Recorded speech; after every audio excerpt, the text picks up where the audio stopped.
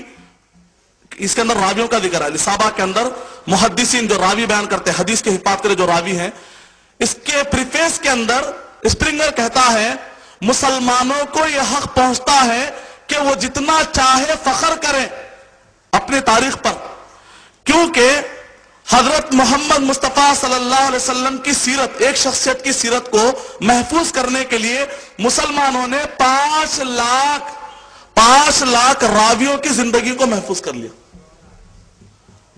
اب تاریخ الکبیر 9 والیوم میں، اب تاریخ الاسلامی 50 جلدوں میں، تہذیب الکمال 50 جلدوں میں، تاریخ دمشق 99 جلدوں کے اندر، تاریخ خطیب بغدادی موٹے موٹے والیوم میں 40 جلدوں کے اندر، راویوں الجرح والتعدیل، مجروحین، پورے 5 لاکھ انسانوں کے ڈیٹا کو محفوظ رکھا تاکہ محمد صلی اللہ علیہ وسلم کی شخصیت تک پہنچ سکے۔ اس حد تک محفوظ کیا گیا الحمدللہ۔ دوسری دلیل، پہلی دلیل کیا ہے؟ نمونہ خود یہ دعویٰ کرے کہ میں پورے انسانوں کے لیے نمونہ ہوں، نمونہ سیو ہونا چاہیے۔ الحمدللہ قرآن مجید بھی سیو ہے، نبی اکرم صلی اللہ علیہ وسلم کی سیرت بھی سیو ہے۔ تیسری چیز یہ ہے کہ جو نمونہ ہو مکمل ہونا چاہیے، ادھورا نمونہ نہیں بن سکتا پورے انسانوں کے لیے۔ اس کی جوانی، اس کا بچپنا، اس کا بڑھاپا، پوری زندگی کا ہر اس کا مومنٹ، اس کی ہر ایج کے بارے میں معلومات ہونی چاہیے۔ اب عیسیٰ علیہ السلام کے بارے میں ہم پڑھ رہے ہیں، بچپن میں ذکر آ رہا تھوڑا، اور اسی طریقے سے عیسیٰ علیہ السلام جب ان کو مارنے آ رہے ہیں تو آسمان میں اٹھائے جانے کا واقعہ پیش آ رہا ہے۔ درمیان کی زندگی 32.5 سال کی عمر میں عیسیٰ علیہ السلام کو آسمان پر اٹھا لیا گیا۔ اب ایک بوڑھے کے لیے کوئی رہنمائی نظر نہیں آ رہی، ایک شادی شدہ آدمی کے لیے کوئی رہنمائی نظر نہیں آ رہی۔ بدھا ہندوستان کے کچھ شہروں سے سفر کرتے ہوئے ایک جھاڑ کے نیچے جا کر بیٹھ گئے، تو پورے لوگ چاہ کے جھاڑ کے نیچے، اگر جو بیٹھ نہیں رہا تو اس کے لیے رہنمائی کیا ہے؟ ایک آدمی چاہتا ہے کہ میں شہر میں رہوں تو اس کے لیے رہنمائی نظر نہیں آتی۔ پھر پوری زندگی باقی کی آگے اور پیچھے کی زندگی سمجھ میں نہیں آ رہی کہ باقی کے تفصیلات کیا، زندگی مکمل۔ موسیٰ علیہ السلام کے بارے میں بچپنے کا ذکر آ رہا ہے، فرعون کے پاس جا کر دعوت دینے کا ذکر آ رہا ہے، جب فرعون ڈوب گیا اس وقت کا ذکر آ رہا ہے۔ ڈیٹیل موسیٰ علیہ السلام کے پاس بھی زیادہ، مکمل زندگی